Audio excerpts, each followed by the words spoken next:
The beach. A romantic place.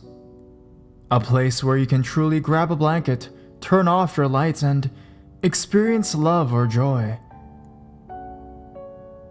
But what if it's haunted? Here's 3 stories.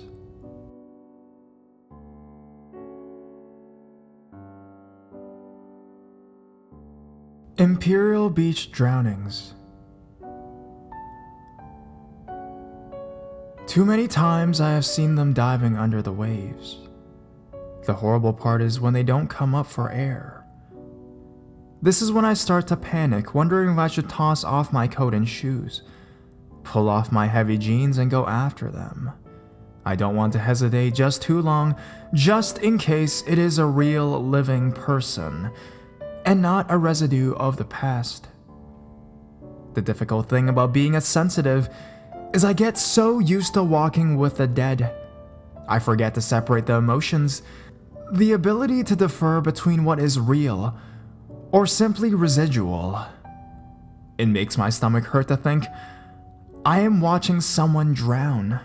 So far, it is just memories imprinted into the area. I hear their cries as they struggle to survive when they change their minds and try to go back. Too late. I feel the pain and suffering as they try to hold on, most of them getting so tired they cannot hold their weight above the cold waters of the Pacific. The Hispanic, who try to go around the border patrol, they don't swim so well.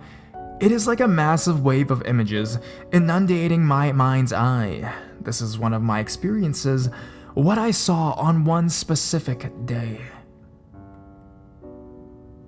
I took a drive down to Imperial Beach with my husband. It was there. I felt a heavy breath of sorrow hanging over me.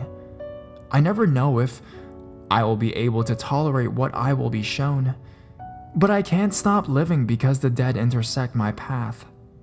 Hesitation overwhelmed me, and I thought long and hard about what I was feeling. I wasn't sure if I should chance it and go walking along the beach. But it was such a pretty day. My husband was leaving it up to me. I made the wrong decision on that day. I should have gone back to my car, but I wanted to take a stroll along the water's edge. It wasn't the romantic hand-holding I had envisioned. My heart was growing heavier by the moment, and I tried so hard to ignore them. It isn't something I can shut out. All those voices crying out from the sea. My knees were growing wobbly, and it weakened me to the point where I could no longer stand. Right there, I let go of my husband's supportive arm and sat down on the cool sand. He joined me and placed an arm over my shoulder. Out of curiosity, I asked him if he could hear the cries. He looked into my eyes and said, "No," in a soft whisper. He knows not to talk too loudly when I am in the throes of the paranormal. I told him what I was seeing, and he held me tighter. I was shaking pretty good by this point, and crying along the wave of the voices. I saw them bobbing and weaving along in the sea. I witnessed them giving in and floating face down. Most of them had become caught in a rip tide and pulled out too deep. They were so tired. The need to survive is strong, but the body gives in when the time is to give up. It isn't the nicest of sounds. It is an unpleasant visual as well, but I don't have a choice. On that day, I saw hundreds from the past, men, women, children, teens, each death unfortunate, untimely. My husband watched me mourn each and every one of them. Quietly, he sat there next to me, arms wrapped around me as I wept for them. I described what I saw. I told him so he could understand. He listened with concern and sadness. He believes in me. I am blessed.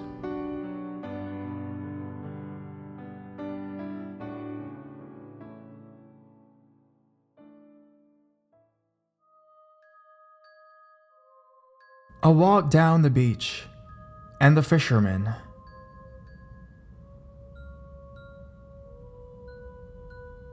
It was the weekend.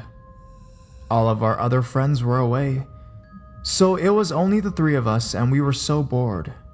With nothing to do, we decided to go for a walk on the beach. It was about 12:30 in the afternoon when we left my house. We walked towards the beach. It took about 20 minutes to get there. We carried on walking as it was a nice and sunny day. After a while, our legs started to get sore, so we sat down on the rocks, not far away from the sea.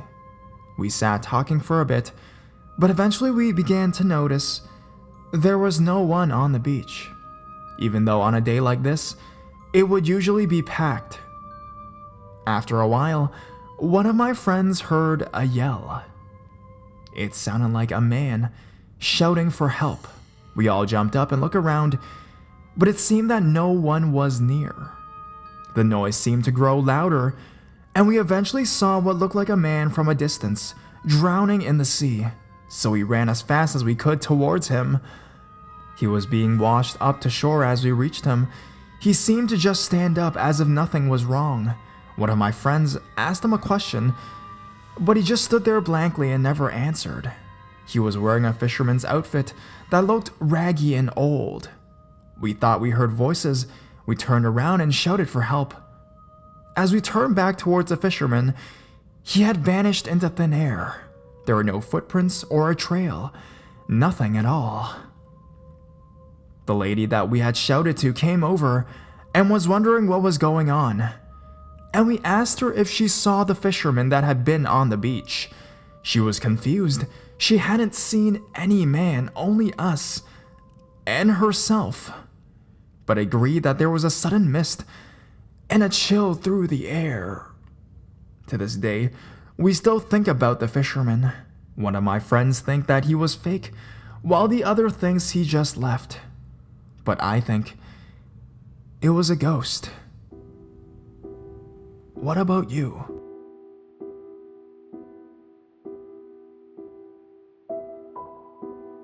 New Year's on the Ghost Beach. This is my second story on this forum, and it dates back 6 years, during my undergraduate days in Chennai, India. It is going to be long, so please forgive me. It was December 31st, 2007, and I was in my early 20s. Myself and my college friends wanted to do something really good than the usual parties and stuff, so 4 of my friends and myself went to a liquor store and bought a few beers. I started driving into a famous freeway called the East Coast Road, ECR. To describe about this road, it is a scenic beauty with the beach on the left side of the road and bamboo trees all along, giving it a spooky feeling if you're driving in the night. While driving in the road, all of my friends were drinking and shouting out "Happy New Year" out to passerbys on the road. But I did not have the liberty to drink that much, as I was the designated driver. So I just had a beer and was happy driving my friends who were enjoying the moment. Now, one of my friends suddenly suggested if we can go to the Ghost Beach. To first give a gist about it, I think everybody knew about the tsunami that hit the southern part of Asia in 2004. It happened on December 24th, before Christmas, and killed more than 5 lakh people around the Asian countries. In India, we had lost around 1 lakh people. So basically, the Ghost Beach got its name only after the tsunami washed away an entire fisherman village in floods, and it's believed that the beach is haunted. We all decided to go to the beach before 12 and party there for New Year's. Not a good idea. But then, we wanted something different for the new year, so we decided to go.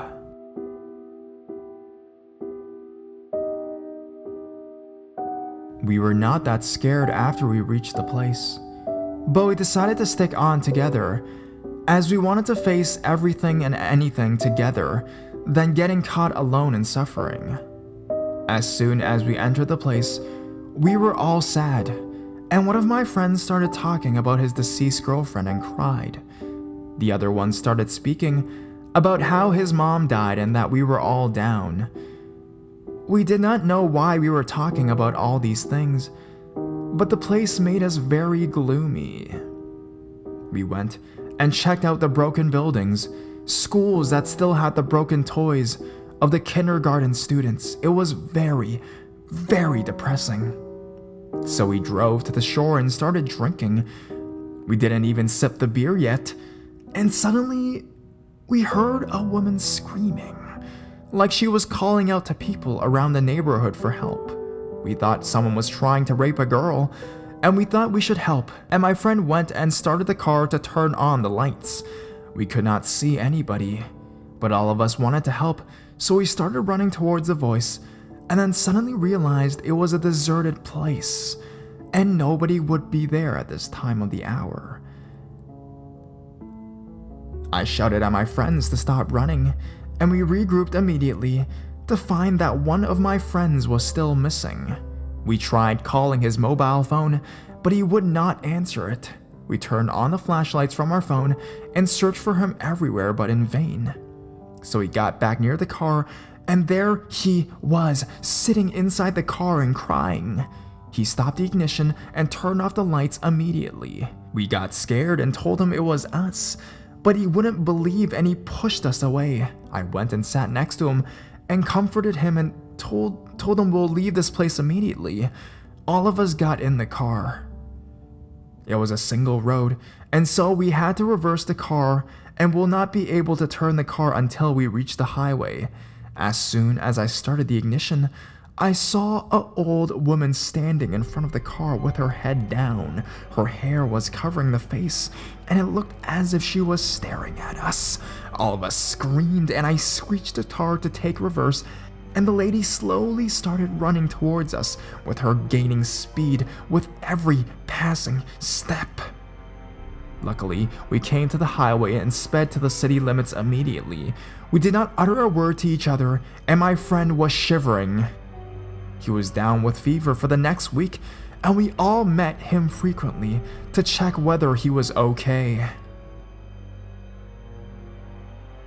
Later, when we were discussing about it to the locals near the village, they said it is common that people hear and see this woman.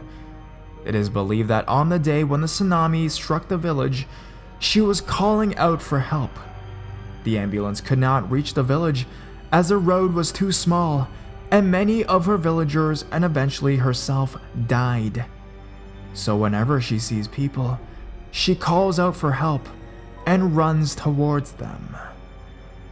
I do not know what would have happened if she stopped us, but I felt bad for the entire village, and the woman who cries for help went in vain. I am not sure if I would have had a pleasant sighting if we stopped the car to help the lady, but whoever it was, I felt she was not there to harm us, but was actually trying to call us for help. No matter what, it was a New Year's that none of my friends will forget for the rest of their lives.